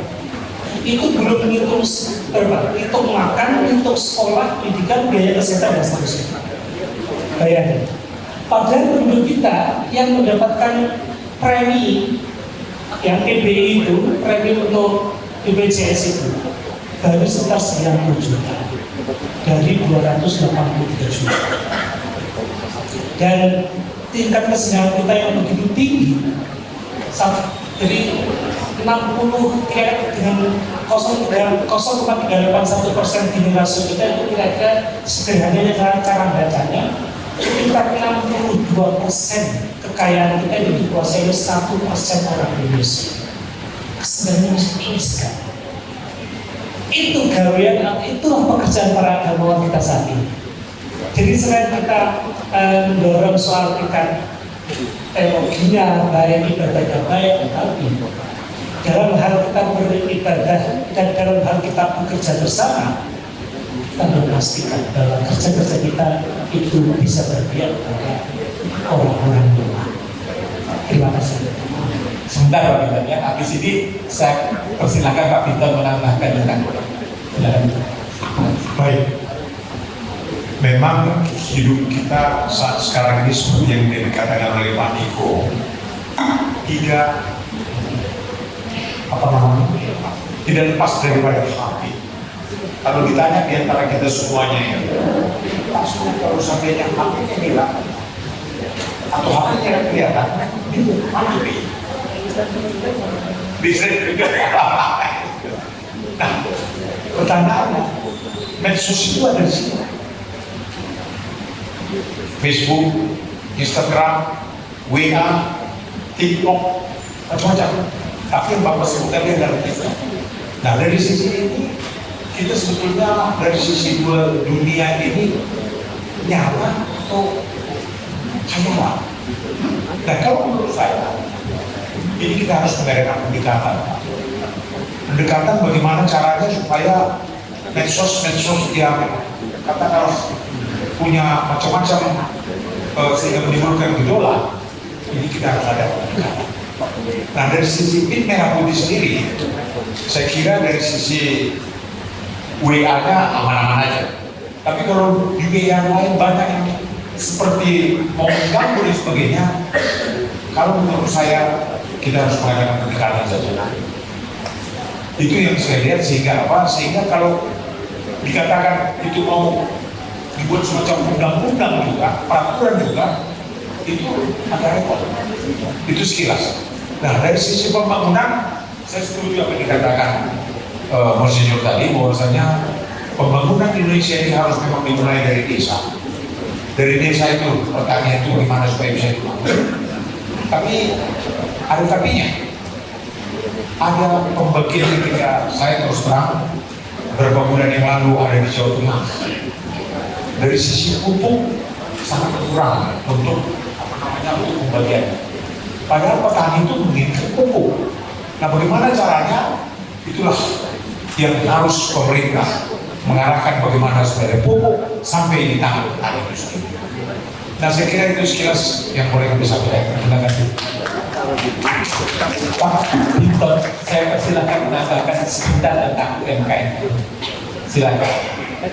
Ya, terima kasih Pak Joko, Pak Moderator. Assalamualaikum warahmatullahi wabarakatuh. Salam sejahtera, Om Swastiastu, Namo Buddhaya, Salam Kebajikan, Rahayu. Perkenalkan, nama saya Binton Dadapdap. Kalau Dadapdap itu pasti orang Batak ya. Jadi kalau di Sunda itu bisa jadi orang Sunda karena diulang. Nah, Dadapdapnya dikirain orang Sunda. Kalau di Jawa saya dinas dibilangnya Jawa Pak, karena ditambahin O jadi Tono. Saya anggota DPRD Kota Depok dari Partai Solidaritas Indonesia. Saya sedikit agak terpanggil dari Romo dan bapak-bapak pembicara apa yang disampaikan ini. Kebetulan saya di DPRD Kota Depok itu di Komisi A dan di Bapepperda.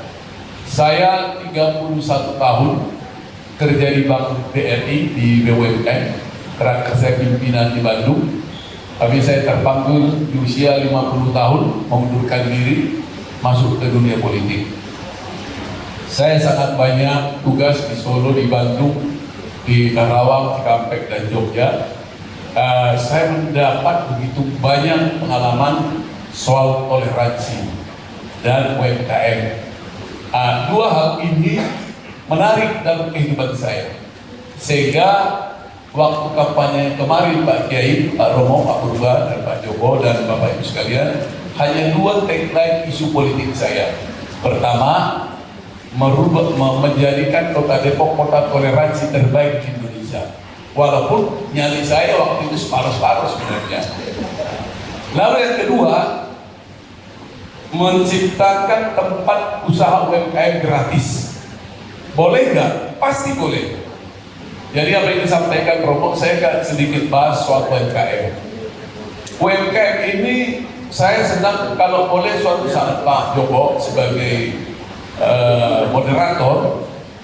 Tadi saya Bapak Pendeta juga saya bilang kalau boleh suatu saat kita melakukan di luar kebiasaan dialog, bisa kita melakukan bazar UMKM bersama, ya, baik dari NU, dari Muhammadiyah, dari Katolik, dari Protestan. Apa artinya? Memang UMKM yang saya ngalamin di beberapa kota di Indonesia, contoh misalnya, saya sampaikan ke Pak Sufyan Syuri, Pak Chandra, karena dia juga sama dengan saya, makanya saya betul-betul full mendukung beliau, karena dia juga sama mengundurkan diri dari ASN untuk maju berjuang menjadi pemimpin kota Depok. Ayo tepuk tangan dulu nih buat Pak Sufyan Chandra. Dia tinggalkan segala zona kenyamanannya, tetapi alhamdulillah apa yang diidamkan tercapai. Bapak Ibu sekalian, saya sampaikan di rapat-rapat DPRD bahwa Kota Depok harus mampu menyiapkan tempat usaha UMKM gratis. Itu yang penting. Itu yang harus. NU yang ini salah satu kita harus di rapat ini harus ada satu kesimpulan. Saran saya nih sebagai seorang yang sering melakukan seminar. Saya kebetulan penentua di gereja HKBP Cinere dan saya anggota majelis pekerja sinode distrik, ya, Depok, Bogor, Kalimantan Barat dan Bogor. Jadi agak luas gitu. Ini yang sedang saya lakukan, kami lakukan di HKBP. UMKM, ibu-ibu semua harus diberdayakan, dan gereja, masjid sebenarnya banyak ruang yang harus diperjuangkan. Kenapa? Karena kebutuhan sehari-hari itu tidak boleh ditunda-tunda. Oleh karena itu, kita harus membangun, menciptakan ruang infrastruktur untuk entrepreneurship yang baru. Bagaimana caranya? Saya kemarin DPRD Komisi A studi banding ke Kota Jogja. Ini nyata nih, di Yogyakarta dibangun yang namanya itu di Malioboro di ujung, ya, itu tempat usaha dagang 4 lantai 5, ribuan pedagangnya, pedagang-pedagang produk batik dan produk-produk daerah termasuk kuliner, ada lift, ada eskalator. Dan saya tanya wakil ketua DPRD di sana, Pak, bagaimana mungkin orang itu ada 3.000 bisa gratis jualan di Kota Yogyakarta? Bahkan gedung yang baru akan dibangun kembali. Pemerintahnya tidak berpikir bagaimana PAD-nya sebesar-besarnya, tetapi ingin mereka membangun bagaimana ibu-ibu, bapak-bapak ini punya penghasilan yang produktif, sehingga masalah ekonomi rumah tangga juga, masalah keluarga bisa terselesaikan. Ke Pak Sufyan Syuri dan Pak Chandra, saya sampaikan bahwa di Depok, Bapak Ibu, kemarin ada lagu, ya, orang berikutan bahkan mengancam, ya, yang tempat apa itu kandang sapi yang dijual, Pak. Jadi saya bilang begini, saya di media juga saya sampaikan, di setiap kecamatan bapak-bapak kan banyak ruang tanah tengkok atau lahan-lahan yang belum digunakan nih Pak Kiai. Ini banyak sekali nih lahan pemerintah yang belum efektivitas pendaya gunanya belum sempurna, tepat guna, belum tepat sasaran. Kita dorong, Pak, kita dorong lewat pemerintah, di mana lahan-lahan yang tidak digunakan kita dorong untuk dibangun, bukan hanya membangun dari pemerintah. Saya bisa bantu lewat CSR BUMN untuk membangun ruang-ruang pedagang. Jadi Bapak Ibu sekalian, maksud saya, karena tadi Sufyan Syuri saya rekamannya sudah saya WhatsApp juga, dan saya pendukung, ya, pasti kita semua pendukung banyak di sini. Mari kita rekomendasikan, ya, salah satu hasil daripada dialog ini mendorong untuk diberikannya, dibangunnya ruang-ruang usaha UMKM gratis. Itu yang pertama. Semua direkam, Bapak. Ya, boleh direkam nih. Ya, saya menghimbau, memohon kepada, ya, penyelenggara kita bersama yang di sini dialog kebangsaan ini untuk salah satu kepada wali kota, wakil wali kota merekomendasi membangun infrastruktur atau ruang dagang UMKM gratis. Setuju nggak Bapak Ibu sekalian? Di gereja-gereja, di masjid, coba perhatikan. Kalau saya reses, saya pasti tanya Ibu Haji, di mana di sini yang bisa bikin kue? Pasti akan saya pergunakan kue dari lingkungan itu untuk kita jadikan makanan, untuk kita jadikan yang kita konsumsi. Itu ya Pak ya, rekomendasi Pak. Ya, saya kira soal toleransi ini sangat penting. 20 tahun, jangankan kita yang minoritas, NU aja masih mengalami. Ya Pak ya, teman saya tidak kira. Jadi maksud saya, mari kita kawal keberagaman yang selama ini tidak kita dapatkan dengan baik. Kalaupun sudah baik, mari kita bangun lebih baik lagi. Mari kita dukung pemerintahan ini. Salah satu contoh yang ternyata dilakukan. Tadinya nih, ada acara wisata rohani Pak.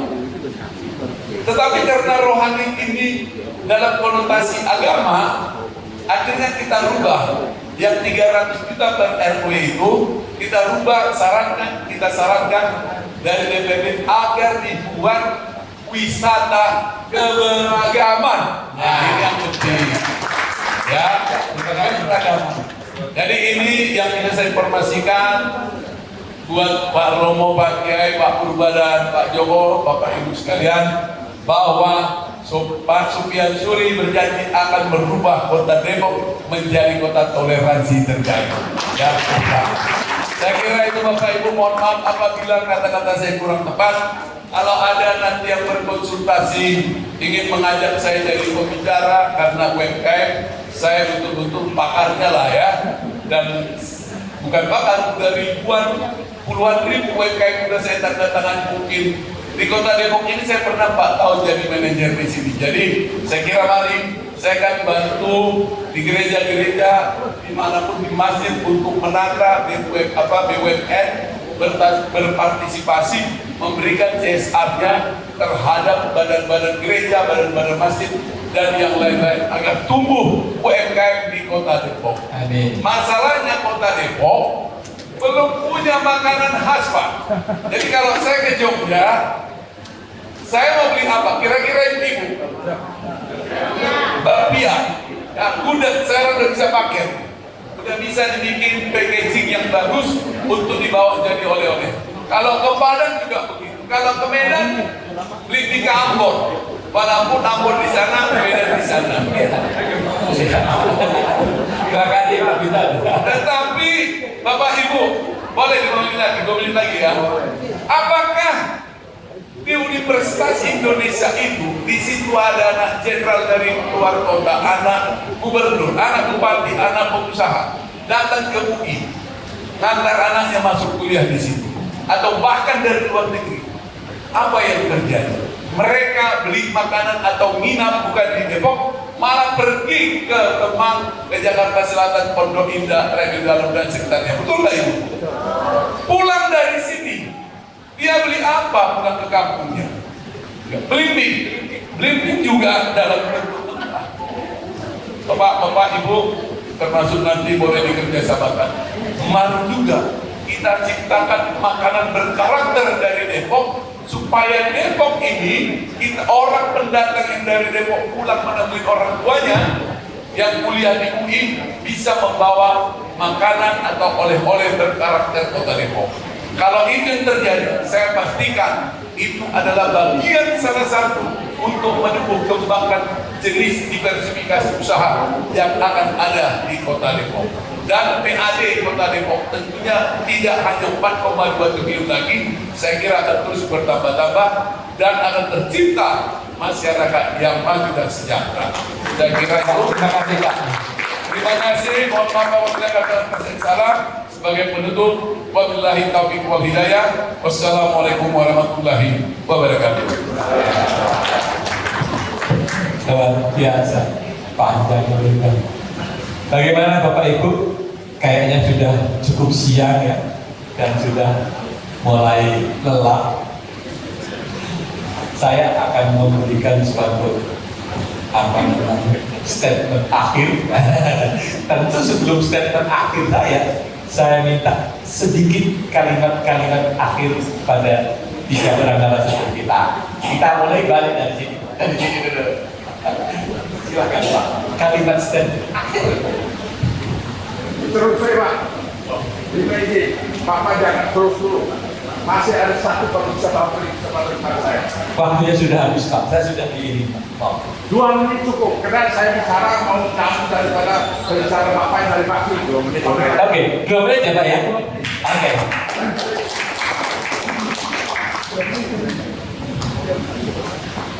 Terima kasih. Assalamualaikum warahmatullahi wabarakatuh. Secara umum, tapi saya mengikuti karena saya sebagai seorang Katolik, saya mengikuti daripada Bapak rohani saya dari Roma sampai ke Indonesia. Itu dengan bahasa Latin, Dominus Vobiscum. Tapi akan dijawab kalau umat Katolik yang masih tadi akan dijawab dengan Et Cum Spiritu. Artinya Tuhan beserta kita semua. Jadi saya pertama-tama saya sebagai warga Depok, ya, saya sebagai seorang umat yang beriman, usul saya setiap kali nanti kalau ada diskusi, saya juga ingin supaya jangan kita berdiskusi di antara kita ini forum lintas agama atau forum melalui BIN Merah ini hanya di level atas. Tolong ajar masyarakat yang bodoh yang bawah saya supaya tahu permasalahan yang ada di bawah, jangan sampai hanya tahu di tingkat atas. Ini sebagai warga, mohon maaf, mohon izin Bapak Uskup Romo, saya inilah ciri orang Flores kalau bicara apa adanya. Saya minta saudara-saudara saya semua yang ada di sini dari semua umat lintas agama ini, saya bukannya tidak juga mengunjungi pesantren. Saya juga masuk pesantren Gotro, ke Cirebon, Al-Ikhlas. Saya juga datang ke tempat Trubus, Bapak, luar biasa. Umat kita di Indonesia ini pertama-tama yang saya sampaikan, mudah-mudahan saya tidak lupa. Karena usia saya juga sudah mau 70 juga. Tapi saya tidak bicara pakai handphone. Handphone yang diciptakan itu adalah itu yang membuat manusia kita jadi hancur. Handphone inilah yang membuat kita ini seolah-olah kita ini berkolaborasi dengan jin. Satu. Yang kedua, bicara tentang masalah di Kota Depok. Nanti forum ke depan saya usulkan supaya dari unsur pemerintah, baik itu TNI, Polri, harus hadir. Kenapa? Ada gesekan. Saya ini mewakili juga dari Ormas. Jadi ketika berkumpul insan merajut Merah Putih, saya dari Front Pembela Merah Putih yang tugas hari-hari ada di terminal, yang berbicara hari-hari dengan masyarakat di terminal itu dengan UMKM, dengan pedagang kaki lima. Jadi mereka juga perlu satu siraman rohani juga kepada para pimpinan-pimpinan Ormas. Di Kota Depok ada Forkapi, Pemuda Pancasila, ada MPR, semua ada Pak. Kemana? Hari ini saya juga agak sedikit kurang hati, agak kecewa Pak Bosku dengan Pak Kiai segala. Seharusnya Pak Haji Sofian Suri itu harus hadir. Kemarin bikin acara juga di sana RT RW yang datang bukan Pak Haji Sofian Suri, tapi hanya wakil saja. Pak Chandra, ya, saking inginnya saya menginginkan seorang pemimpin yang bisa membuat Kota Depok ini sangat toleransi, sampai saya bergerak pakai apa? Orang lihat saya kode kayak begini, saya hidup hari-hari di terminal. Saya minta ada adik saya di wartawan, si Gerard, dia tulis di radar Depok. Saya bikin sebuah sebuah lagu supaya bisa tersampaikan kepada yang namanya Pak Haji Sofian Suri, yaitu dengan judul Salam Dua Jari Gaspol. Saya bikin Pak, ini demi kita semua, karena di dalamnya saya tulis juga bagaimana Depok menjadi kota yang toleransi. Yang terakhir, ya, yang terakhir, saya mohon izin, saya mohon maaf sekali lagi, saya orangnya seperti ini. Jangan sampai bapak mereka, saya ini orang tidak bersekolah. Bapak Uskupi tahu, saya sekolah, tapi beliau pernah sekolah satu level dengan adik saya. Yang sekarang jadi kepala politikus di apa namanya di Bekasi sana. Jadi saya bicara apa adanya. Mungkin romo adik saya di sini, Romo Antoni tahu siapa saya. Jadi saya ingin juga, walaupun kami sudah tua, di gereja juga sering sampaikan, itu antara anak muda Katolik, orang muda Katolik dengan manula. Kita di manula Pak, walaupun udah manula, tapi kita masih bisa berkontribusi, memberikan pemahaman, pengalaman kepada yang muda-muda. Jadi jangan sampai karena kita sudah tua, diangkat, atau sudah tidak laku. Jadi itu, mohon itu supaya diseimbangkan. Kota Depok ini supaya kita bertoleransi, bereskan dulu masalah para teman-teman ormas karena masalah ekonomi. Kalau masalah ekonomi ada kaitannya dengan manusia.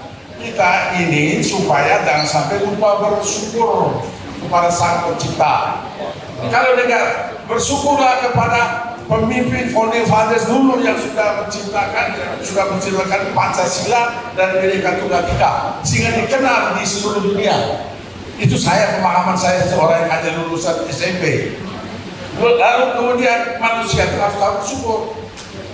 Bapak dari tubuh tanam itu pohon itu tidak ada dari dulu diciptakan Tuhan, setelah itu manusia enaknya. Contoh yang terakhir di Juanda Pak, ya Bapak misalnya Juanda tadi. Juanda itu kebiasaan, maaf, saya juga mau orang belum buat seperti tadi Bapak Uskup menyampaikan, orang belum berdagang di situ, diam saja hanya orang pemerintah, diam saja. Tapi begitu orang sudah mulai berdagang di situ usaha, tiba-tiba datang Satpol PP, usulnya ada untuk hutan ini, ribu nanti di bawah. Padahal orang mencari tadi, yang terakhir Pak, Cukup ya. setengah menit. Juanda itu bagaimana orang menangis kalau Bapak pergi lihat ke sana. Kemarin kemana Bapak itu?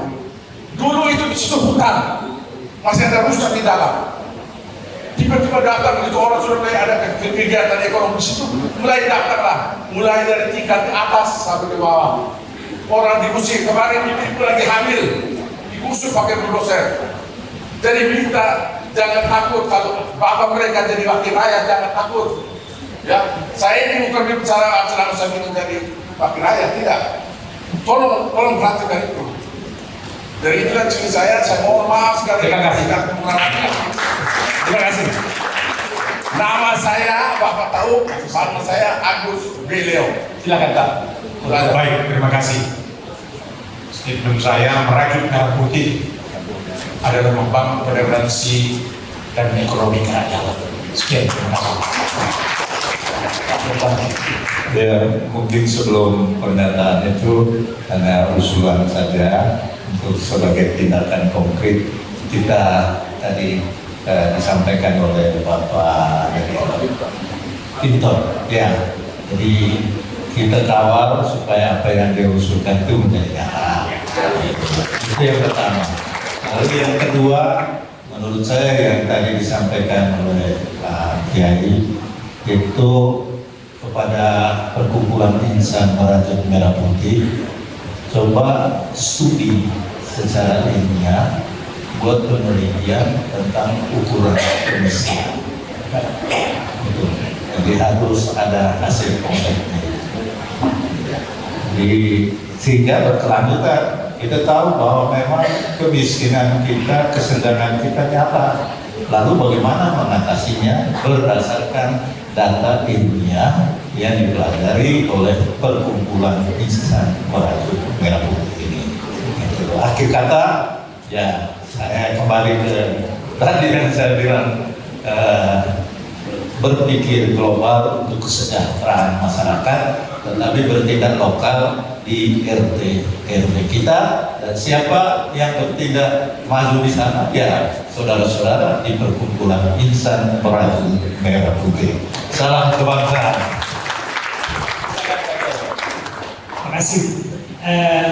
Satu, seperti yang saya sampaikan tadi, bahwa kerja-kerja para agamawan termasuk di ilmu kreatif ini memang selain soal ibadah, tapi ibadah ekonomi juga penting. Yang kedua untuk Pak Dito, tahun 2024 ada Perwali nomor 73 tahun 2024 tentang tata cara pemberian subsidi untuk UMKM. Jadi ceritanya begini Bapak Ibu, ada anggaran sekitar 1,5 miliar rupiah itu yang akan diberikan kepada para UMKM untuk mengurangi bunga pinjaman. Jadi menurut Perwali itu 90% bunga pinjaman untuk UMKM itu akan ditanggung oleh pemerintah daerah. Ini masuk tanda tangan Pak Idris. Nah, mohon dikawal dan memastikan supaya UMKM itu ketika mereka mengakses dana dari bank misalnya, bunganya bisa ditanggung oleh pemerintah. Terima kasih. Para narasumber yang saya banggakan, pesan-pesannya kami terima. Ini memang PR bagi buat tim Merate. Dan tim Merate itu punya dewan pakar. Ketuanya adalah beliau. Tapi beliau waktu itu belum pernah ya menjadi ketua kita. Tapi ketika saya tanya, Bapak sekarang masih terus mau atau tidak? Dia tidak keberatan, maka tetap. Dewan pakar kita ada beberapa yang hadir. Dr. Sunarto, kami mohon berdiri. Dr. Tias, MH, MTH. Dr. Sultaman, Mas, silakan. Dan saya lihat siapa lagi? Dewan pakar, ada yang lihat? Enggak. Masih ada beberapa lagi. Oh, Pedro Laturada, SDMM. Nah, ini mantan banker kita, ini bisa dari konsultan kita juga. Nah, kami punya dewan pakar Pak. Nanti Romo Insinyur, nanti kami akan siapkan ini, sudah direkam semuanya. Nanti tentu menjadi PR dan tim Merate atau sebagai tantangan semuanya buat pengurus yang semuanya hadir banyak di sini. Terima kasih atas kehadiran para narasumber. Terima kasih juga atensi para sahabat-sahabatku yang masih tetap hadir di sini. Dari Sahroni, sahabat saya. Ya, sebagai statement akhir dari kami, dari tim Merate, bahwa kami akan melanjutkan apa yang sudah menjadi pembicaraan atau dialog pada siang hari ini, yang menjadi harmonisasi kehidupan antar umat beragama selain suatu tindakan nyata dalam perilaku kita bertoleransi. Ternyata tadi Pak Jaya ada kunci perbedaan pendapatan. Artinya apa? Itu menjadi kunci memang. Tim Merate ada 3 isu utamanya adalah yang pertama memang garda terdepan terhadap intoleransi. Jadi semua bentuk persekusi, intoleransi, tim Merate sudah punya tim hukum. Di sini juga hadir salah satunya Pak Darius, juga termasuk tim hukum kita yang siap nanti menghadapinya. Mengapa? Karena tim Merate sudah punya SK Menkumham. Artinya kita berhak membela siapapun. Itu yang pertama. Yang kedua, memperkuat budaya Nusantara dan penguatan ideologi negara Pancasila. Dan yang ketiga, ini cocok sekali dengan pesan beliau, pemberdayaan ekonomi. Dan perlu kami sampaikan, tim Merate ini sebenarnya bukan berdiri baru. Betul, legal standing skala baru. Tetapi kami sudah ada sejak 2017. Masih banyak tokoh-tokoh yang ada.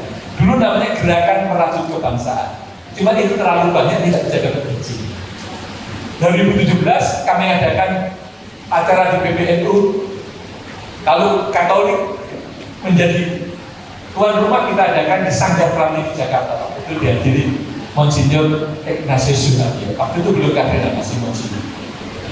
Jadi tim Merate sebenarnya bukan suatu organisasi yang baru, tetapi organisasi yang sudah cukup lama mengalami pahit dan getir menghadapi kehidupan intoleransi. Kita menjaga akan menjadi toleran. Ibu Clara dan Ibu Beda kami serahkan kembali kepada Anda. Terima kasih. Terima kasih kepada narasumber dan moderator yang begitu menginspirasi kita semua. Tepuk tangan yang meriah untuk para narasumber dan moderator kita. Kami persilakan kembali ke tempat.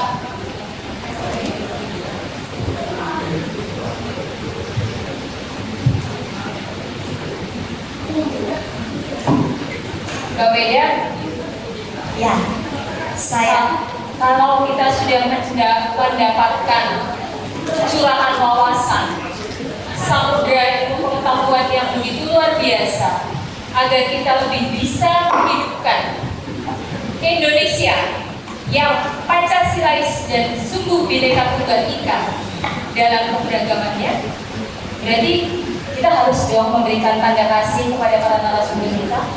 betul diikuti tadi dari membahas tentang keharmonisan Ya, dalam kehidupan beragama, kehidupan sosial, juga pada bagaimana kita akrab dengan lingkungan alam, juga bergerak kepada pemberdayaan umat melalui UMKM yang ada. Saatnya kita akan memberikan tanda kasih kepada para narasumber kita yang terkasih. Ya, kami undang Pak Wid sebagai Ketua Panitia untuk ke depan.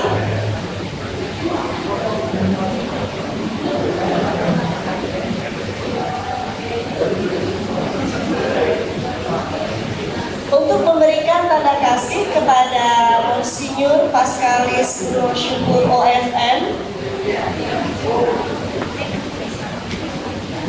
Monsinyur dipersilakan. Monsinyur mohon ke depan.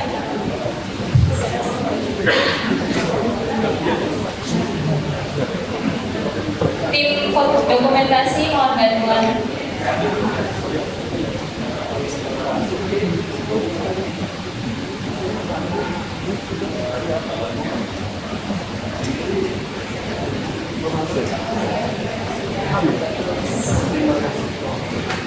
Selanjutnya kita undang Bapak Pendeta Stephen Huta Barat sebagai Wakil Ketua Panitia untuk menyampaikan kepada siapa Mbak?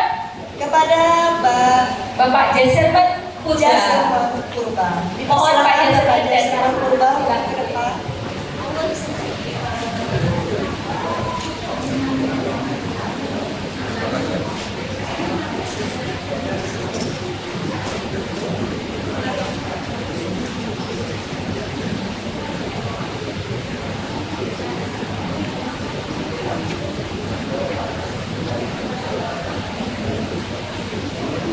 Berikutnya kami panggil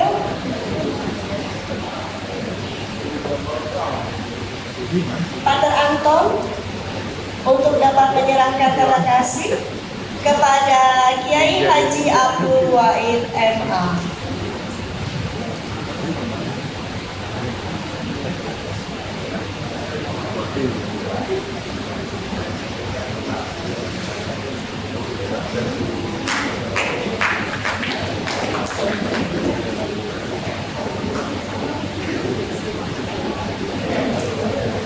Nah, sekarang ini momen yang kita tunggu. Kami mohon perkenanan narasumber dan moderator serta kita semua untuk berfoto bersama. Tim fotografer, mohon bantuan, kita akan mengambil posisinya di mana, peliputannya akan bagaimana. Pak Lewi. Peserta tetap berdiri di tempat foto yang di sini atau kita harus berpindah? Oh iya. Para tamu dan peserta berdiri di tempat. Nanti fotografer yang akan melakukan pengambilan gambar dari depan sini.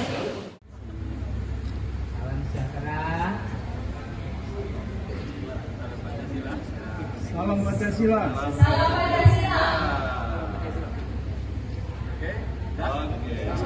Iya, mantap.